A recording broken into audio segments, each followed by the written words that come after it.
The top stories: Ministry of Foreign Affairs says Ethiopia plays pivotal role in stabilizing the Horn of Africa.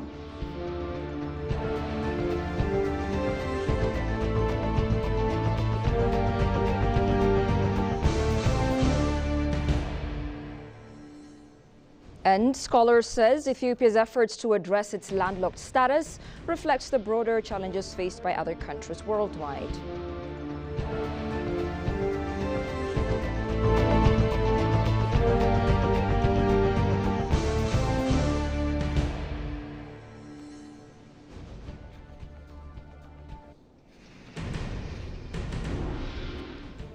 Hello and welcome to EBC World, the voice of Pan-Africanism, with the latest news highlights of the hour. I am Tabitha John. Do stay with us. A lawyer and consultant, Abeba Guta, described the Ankara agreement as Ethiopia's bold diplomatic move, paving the way to secure access to a seaport. He also emphasized that the agreement contributes greatly to the political and economic stability of the Horn of Africa.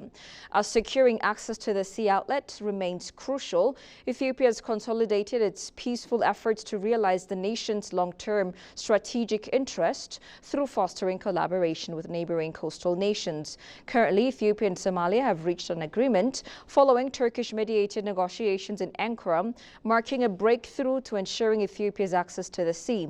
In an exclusive interview with Ethiopian news agency, Abeba explained that the Ankara agreement will play a crucial role in maintaining peace, stability and security in the Horn of Africa.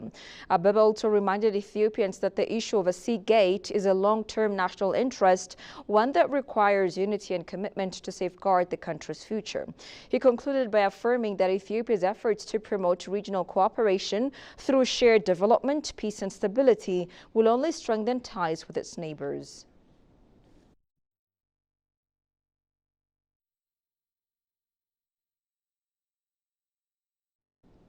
The first China-Ethiopia Film and TV Festival commenced Saturday in Addis Ababa, the capital of Ethiopia, aiming at promoting cultural exchange among the BRICS member states through collaborating in the film industry.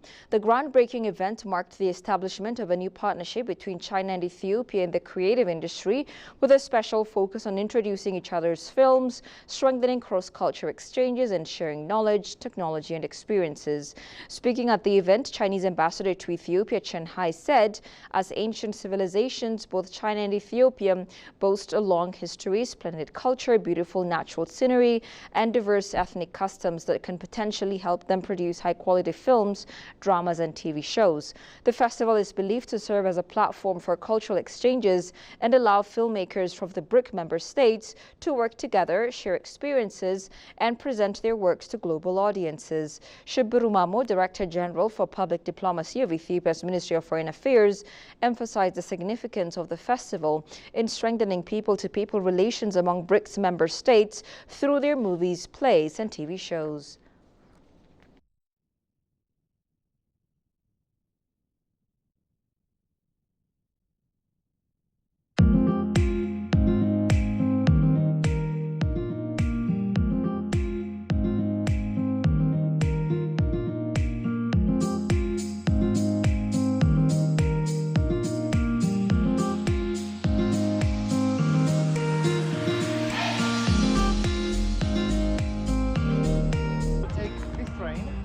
Piazza, then the streets here are really very clean, damn clean, guys. I can say damn clean.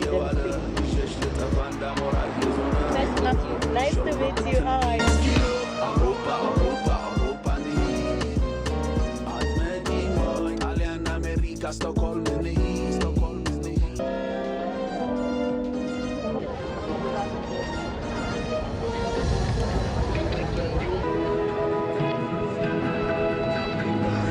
Cool. How deep? Nice. It's about Bubbling.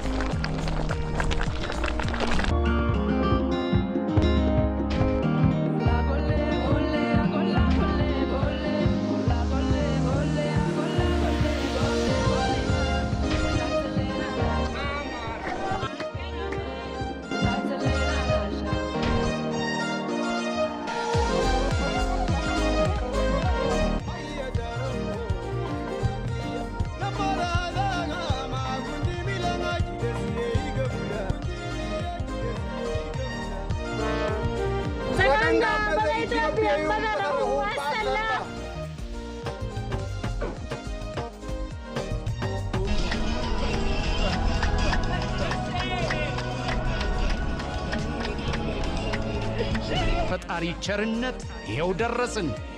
ቶኔ ቶሞኔ ለሞኔ ሀዲ ቀረንቺ ቀረሞይ ኮይ ሁንዲም ዮበዮን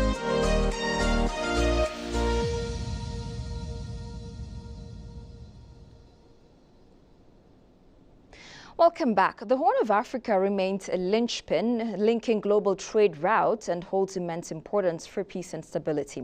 Ethiopia's State Minister of Foreign Affairs, Ambassador Misganu Arega, emphasizes the country's active role in conflict mediation and regional integration, driving efforts towards a secure and interconnected future. Goshu Melliso has more from the Ethiopian News Agency. The Horn of Africa's strategic significance extends beyond trade, serving as a cornerstone for peace and stability. State Minister of Foreign Affairs of Ethiopia, Misganu Arega, highlights the nation's commitment to fostering regional integration and mediating conflicts for a harmonious future. Our core, vital interest is promoting peace and stability in the Horn of Africa. If we ensure peace and stability in the Horn of Africa, Ethiopia largely benefit from this equation.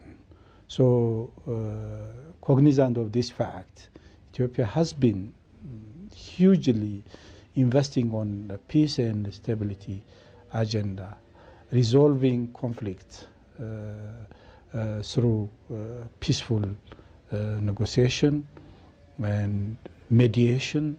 Ethiopia's mediation role in Somalia, Ethiopia's mediation role in South Sudan, Ethiopia's mediation role in Sudan. So the role of Ethiopia in the Horn of Africa is major and significant. Misganu emphasized the Horn of Africa's strategic importance as a key crossroads linking Arabian Gulf, Africa and global commerce. The geographical location of Horn of Africa is an important element that links to the Arabian Gulf and also the wider continent of Africa, and also a big crossroads for the global commercial transaction. That makes Horn of Africa geographically, geopolitically, strategically important for the global politics and for the continent of Africa. He further noted that Ethiopia's steadfast dedication to advancing regional integration through a range of infrastructure projects. We've connected our infrastructure with Djibouti, with road, with railway, with electricity, and with water supply. And we connected our electricity facility with Sudan and with Kenya. And, perhaps we're also working to again sell power to Tanzania. And with Somalia, we're connecting our power in the future and our road infrastructure. So the region only can grow when we jointly collaborate and work together on an integration agenda. The state minister told Ethiopian News Agency that Ethiopia is preparing well to host the upcoming AU summit. Ethiopia, a landlocked nation in the Horn of Africa, has long grappled with the implications of its geographical limitations. The nation's quest for port access remains a pressing priority, influencing its economic, geopolitical and regional integration dynamics. In a recent interview on EBC's Addis Dialogue program, Dr. Demelash Mengistu, Assistant Professor of Intercultural Communication and Public Diplomacy at Jimma University, provided insights into the complex factors shaping this pursuit. Johannes Fentahun has more on this. Ethiopia's landlocked status has significantly shaped its economic and regional interactions since it lost access to the Red Sea following Eritrea's independence in 1993.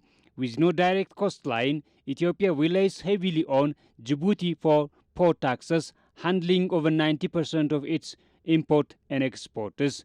This dependency has posed challenges including high logistics costs and limited control over strategic trade routes. Talking to EBC's Addis Dialogue, Damalash Mengistu, Assistant Professor of Intercultural Communication and Public Diplomacy at Jimma University, emphasized the geopolitical and regional factors driving Ethiopia's quest for coastal access.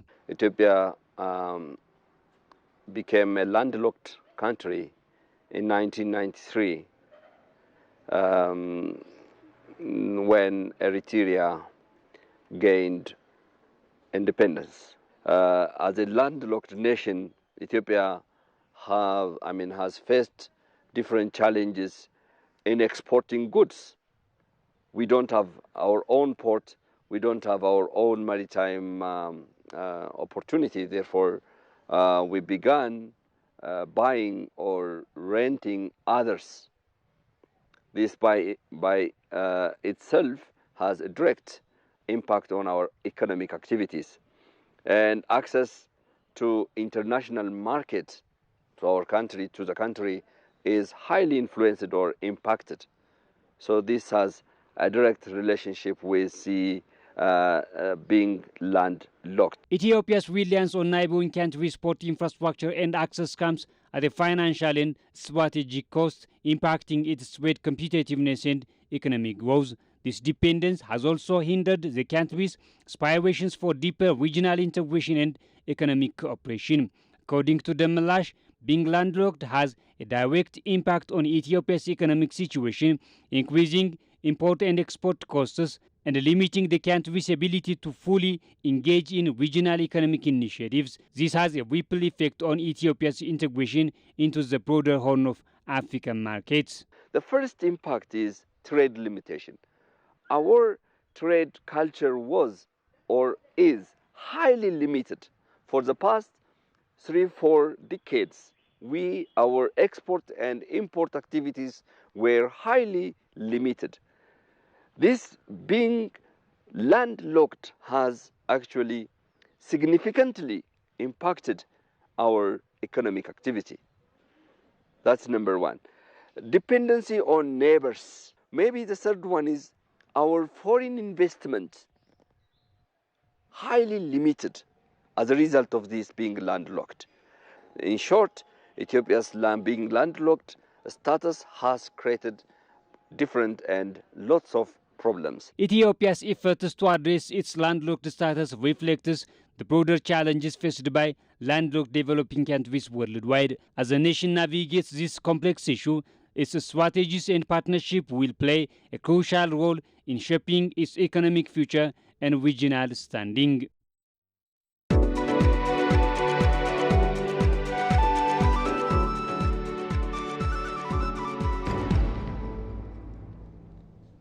And finally, in business, the World Bank approved $700 million credit to Ethiopia from the International Development Association for the Financial Sector Strengthening Project.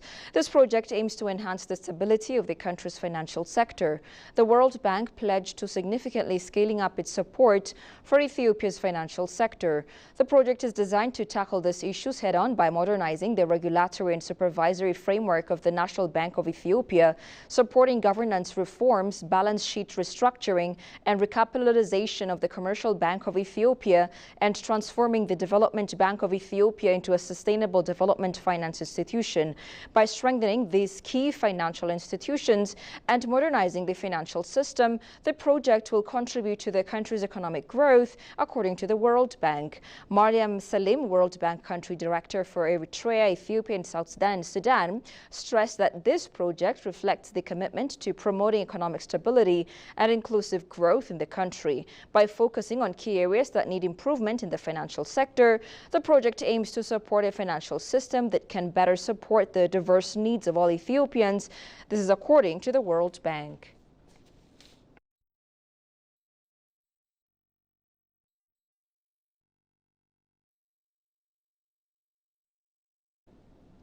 You're watching EBC, a reminder of the top stories. Ministry of Foreign Affairs says Ethiopia plays pivotal role in stabilizing the Horn of Africa.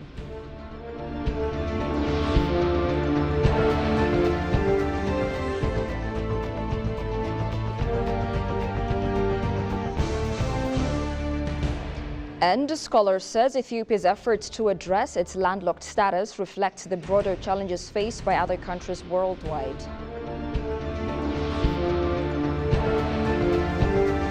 That's all we had for now. I'm Tabitha John. Many thanks for watching. Goodbye for now.